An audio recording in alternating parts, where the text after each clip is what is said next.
So guys, पहली चीज है एसईओ ऑडिट के अंदर, जो हम ऑन पेज एसईओ ऑडिट की बात कर रहे हैं, उसके अंदर पहली चीज है फाइंड।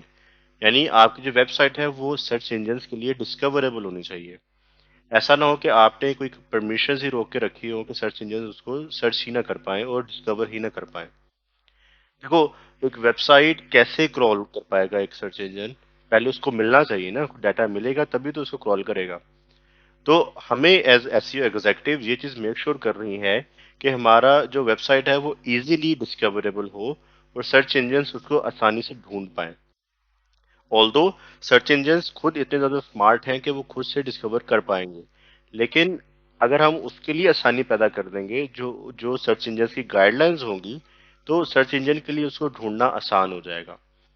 तो इसीलिए हम पहली चीज जो ऑडिट के अंदर लेके चलते हैं वो होता है डिस्कवरेबिलिटी, कि हमारी वेबसाइट इजीली डिस्कवरेबल होनी चाहिए। तो इसके अंदर बहुत सारे एस्पेक्ट्स को हमें देखना पड़ेगा, इसके अंदर बहुत सारी चीजें आ जाती हैं, ये सब चीजों को हम डिस्कस करेंगे एक एक करके। लेकिन उससे पहले ये चीज मेक श्योर करना जरूरी है कि आप जो सर्च इंजन्स को यूज करने वाले हो, चाहे वो गूगल हो चाहे वो बिंग हो, आपको इस चीज का आइडिया होना चाहिए कि वो कौन कौन से टूल्स प्रोवाइड करता है। राइट? तो इसके लिए आपको उसके गाइडलाइंस को पहले पढ़ना पड़ेगा। मैं आपको हाईली सजेस्ट करूंगा कि आप सर्च इंजन जनरल पे जाओ और वहां पे बहुत सारे आपको इस तरह के जर्नल्स और आर्टिकल्स मिल जाएंगे, इसको डिस्कवर करने के लिए, डिस्कवरेबिलिटी को आगे मजीद इनहेंस करने के लिए अपने नॉलेज को। तो आप उसके आर्टिकल्स लाजमी पढ़ो। इसी तरह मोज है, एचरफ्स है, सेमरश है, इन सब के आर्टिकल्स ज्यादा से ज्यादा पढ़ो ताकि आपका अपना नॉलेज, डोमेन नॉलेज इस एक चीज के अंदर ज्यादा बढ़ता जाए।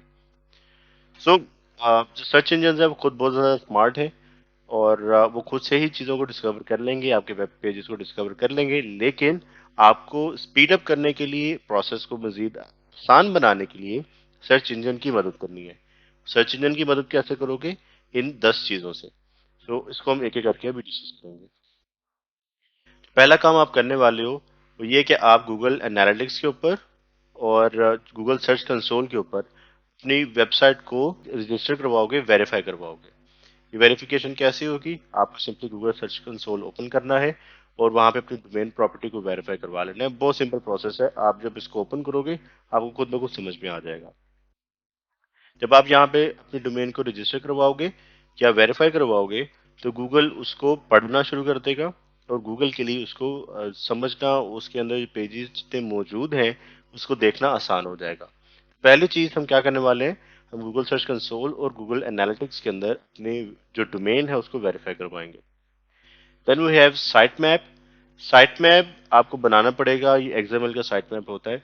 अगर आप एक डेवलपर हो तब आपके लिए इसको समझना मुश्किल नहीं होगा, लेकिन अगर आप एक न्यूबी हो इस एसईओ के अंदर और डेवलपर भी नहीं हो, तब आप सिंपली क्या कर सकते हो, आप अगर वर्डप्रेस यूज कर रहे हो तो वर्डप्रेस के अंदर आप सिंपली बहुत सारे प्लगइन्स को इंस्टॉल कर सकते हो, जैसे योस्ट एसईओ को इंस्टॉल कर सकते हो, रैंक मैथ को इंस्टॉल कर सकते हो।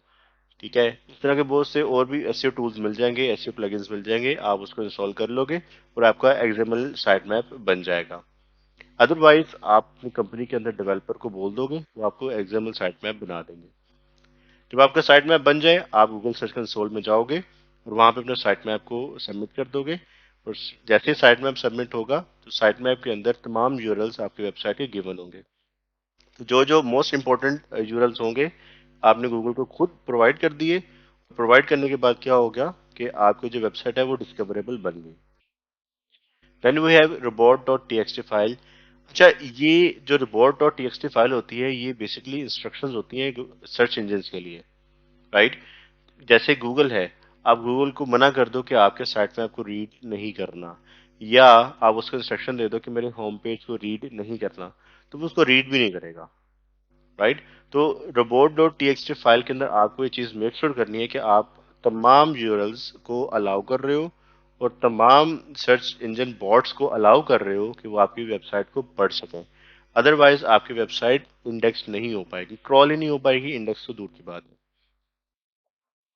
मेटा रोबोट्स इंस्ट्रक्शंस होती हैं हर वेब पेज के अंदर।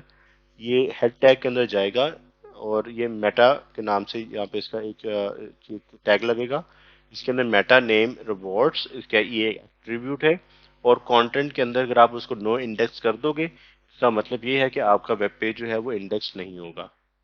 ठीक है, तो मेटा रोबोट में आपने ये चीज मेक श्योर करनी है कि जिस पेज को आप रैंक करवाना चाह रहे हो उसके अंदर ये नो इंडेक्स का टैग नहीं लगा होना चाहिए। मेक श्योर करो कि आपकी वेबसाइट के अंदर कोई मॉलवेयर ना आए। जो वर्डप्रेस की वेबसाइट होती है वो बहुत ज्यादा चांसेस होते हैं कि उसके अंदर मॉलवेयर आ जाता है, वायरस आ जाता है। तो आपने ये चीज देखते रहना है, गूगल सर्च कंसोल आपको ये चीज बताता रहेगा। जैसे ही कोई मालवेयर आए या वायरस आए फौरन अपने डेवलपर को बताओ, तो वो उसको रिजॉल्व कर देंगे। अच्छा, बहुत सारे केसेस के अंदर जब आप बैड प्रैक्टिसेस को फॉलो कर रहे होते हो, यानी कि आपने बिला वजह लिंक्स बनाना शुरू कर दिए, आपने कंटेंट को परचेज करके और लिंक्स को परचेज करना शुरू कर दिया, इन दैट केस क्या होगा, आप गूगल की गाइडलाइंस को वायलेट कर रहे हो। और वायलेट करने के साथ क्या होगा कि गूगल आपको पेनल्टीज दे देगा। तो ये चीज मेक श्योर करनी है कि आपके पास कोई भी मैनुअल पेनल्टीज ना हो। पेनल्टीज दो तरह की होती हैं, एक ऑटोमेटिकली जनरेटेड पेनल्टीज होंगी जो गूगल का बॉट खुद बनाएगा, और मैनुअल पेनल्टीज वो होंगी जी, वो होंगी जो गूगल के ऑफिस में बैठा एक एग्जीक्यूटिव आपकी वेबसाइट का ऑडिट करेगा और आपको मैनुअल पेनल्टी देगा। तो मैनुअल पेनल्टी बहुत खतरनाक चीज हो जाती है। तो आपको ये चीज मेक श्योर करनी है कि जैसे कोई पेनल्टी आपको मिले आप फौरन उसको रिजॉल्व करोगे। मेक श्योर करो कि आपकी वेबसाइट सिक्योर हो, इसके लिए आपको एसएसएल सर्टिफिकेट अपनी वेबसाइट के अंदर होना चाहिए। अगर आपको नहीं आईडी एसएसएल सर्टिफिकेट का, इसमें कोई इशू नहीं है। आप सिंपली क्या करो, आप इसको डेवलपर को हैंड ओवर कर दो कि जनाब मेरी वेबसाइट है उसके ऊपर एच का प्रोटोकॉल लगा हुआ है, जबकि मुझे HTTPS का प्रोटोकॉल चाहिए। जो एस है ये बेसिकली सिक्योरिटी का प्रोटोकॉल है। तो आपको HTTPS की ही वेबसाइट चाहिए हमेशा। अगर आप वर्डप्रेस यूज कर रहे हो तो इसमें बहुत आसान है, आप सिंपली एसएसएल सर्टिफिकेट इंस्टॉल कर लो तो वो आपको काम चल जाएगा। तो अगर आपको नहीं ये करना आ रहा as an exe executive as a newbie, तो आप सिंपली डेवलपर को हैंड ओवर कर दो, वो ये काम कर देंगे। रीडायरेक्शन।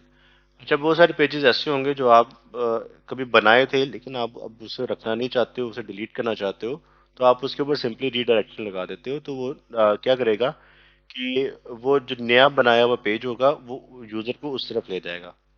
यानी जो पुराना पेज, जो डेड पेज था उसको नहीं दिखाएगा, जो नया लाइव पेज है उसको दिखा देगा। तो जहां जहां रीडायरेक्शन लगनी चाहिए आपको वहां पे रीडायरेक्शन लगानी है, खासतौर पर डुप्लीकेट पेज के लिए या फिर कैनोनिकल पेजेस के लिए। उसको हम दोनों को डिस्कस करेंगे भी थोड़ी देर में। डोमेन प्रॉपर्टी हम पहले डिस्कस कर चुके हैं कि आपको अपनी डोमेन प्रॉपर्टी जो होगी वो HTTP और HTTPS के साथ, www के साथ भी और नॉन www के साथ भी, आपको तमाम वर्जन्स को अपने सर्च कंसोल्स के अंदर वेरीफाई करवाना है। कैनोनिकल टैग्स, देखो कैनोनिकल टैग्स का ज्यादा जो काम होगा ये होगा ई कॉमर्स स्टोर्स के अंदर। कैसे कि मान लो कि एक प्रोडक्ट है जो कि एक बॉटल है, ठीक है। अब उस बॉटल के 7 तरह के ढक्कन है जिसके 7 डिफरेंट कलर्स है, मे बी रेनबो कलर्स, आप समझ लो कि 7 रेनबो कलर्स हैं। और ढक्कन के कलर से चेंज हो रहा है, बाकी बॉटल सेम है। अब क्या मैं 7 अलग अलग पेजेस बनाऊं, जबकि मकसद तो एक ही हुआ ना, सिर्फ कलर ही बदल रहा है। तो उस केस पे हम क्या करेंगे कि हम पेजेस 7 बना लेंगे, लेकिन हम कैनोनिकल टैग ने एक मेन को रख देंगे और हम कैनोनिकल लगा के बता देंगे कि जनाब कि ये एक मेरा मेन पेज है, बाकी सब कैनोनिकल वर्जन हैं। आपने जो मेन पेज है उसी को रैंक करना है, बाकियों को इंडेक्स भी नहीं करना। तो कैनोनिकल टैग लगाना ई कॉमर्स स्टोर के अंदर बहुत ज़्यादा इंपॉर्टेंट हो जाता है। तो आपको ये चीज़ मेक श्योर करनी है, जहाँ पे कैनोनिकल लगना चाहिए वहाँ पे आप कैनोनिकल लगा रहे हो। ये उसकी एक एग्जांपल है कैनोनिकल टैग्स की।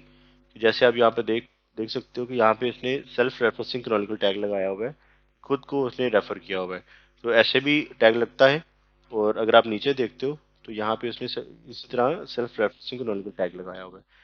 तो ये चीज़ इंपॉर्टेंट है, आपको चीज़ मेक श्योर करनी है कि आप जहाँ भी कैनोनिकल टैग लगना चाहिए वहाँ पे लगाओ। मेरा एक कोर्स है ई कॉमर्स एसईओ का, जिसके अंदर मैंने कैनोनिकल टैग्स को बड़ी डिटेल में डिस्कस किया हुआ है। तो मैं आपको इनकरेज करूंगा कि आप उस कोर्स के अंदर एनरोल हो जाओ, ताकि आपको ये जो मजीद इसके अंदर जो डिटेल्स हैं वो समझ में आ जाए। So thank you guys, that's it for the video. हम बाकी चीज़ें नेक्स्ट वीडियोस में डिस्कस करेंगे।